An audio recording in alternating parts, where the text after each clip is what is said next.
Hey guys, it's Stacy, and today I'm here to do my October wrap-up. I actually read 5 books in October, which I'm super proud about because I've been in such a big reading slump. And I actually read some of the books that I actually put on my TBR. I never do that, but I say I had a pretty good reading month. There's a couple that were like meh. There's one I did not like, but let's get into it. The first book I read, I already have a review for, and I will leave it down below, but that is Undead Girl Gang. I gave this 4 stars.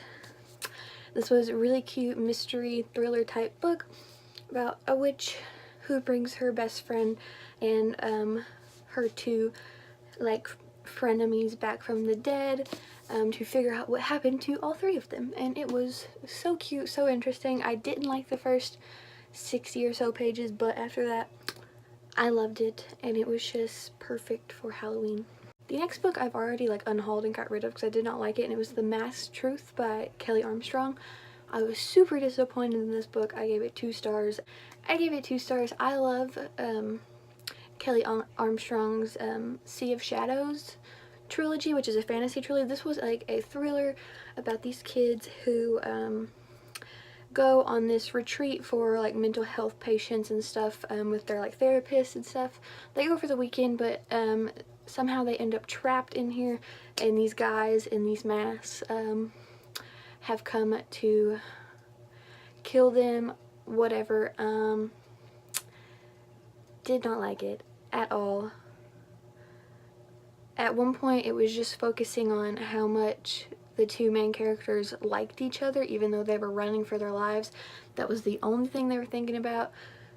I don't think mental illness was portrayed really well in that book, so 2 stars, didn't like it. The next one I read is The Darkest Corners by Kara Thomas, and I gave this a 4.25 out of 5 stars. I really enjoyed this.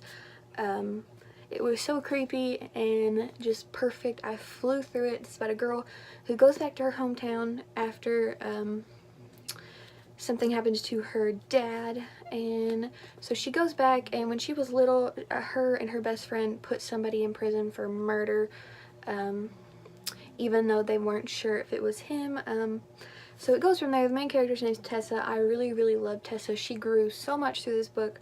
The female friendships grew a lot. There was some girl hate at the beginning, but they ended up becoming friends, which was great.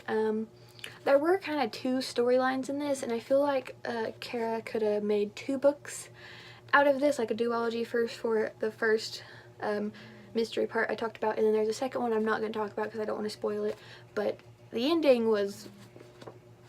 I like the ending. The last line of this book is creepy as shit, and I enjoyed it. The next book I read was Night Film by Marisha Pessl. I've had this book for a while. This is a really popular thriller slash horror book about this girl whose dad is a notorious horror film director, and she ends up killing herself, and the reporter who reported on the director, his name is Cordova, 5 years ago, gets pulled back into this case, and it is a whirlwind. This book is creepy as shit sometimes. Oh my god, it was creepy.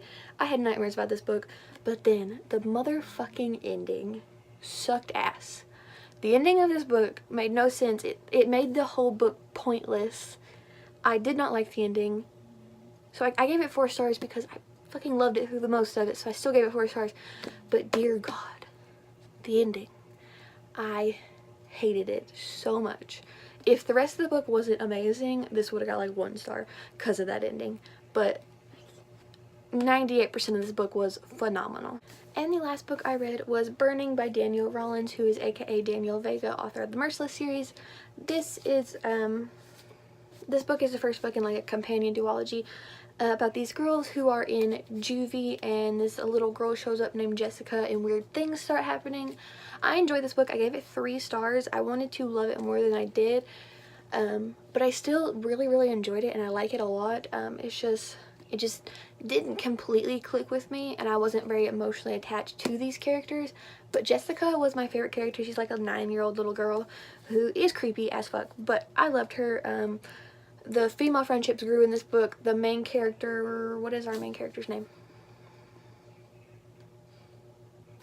Angela is our main character, and I thought she grew a lot through this book. And you know, books like this, normally go into it knowing these girls are going to make stupid decisions, but I felt like these girls made really smart decisions, realistic decisions, and yeah.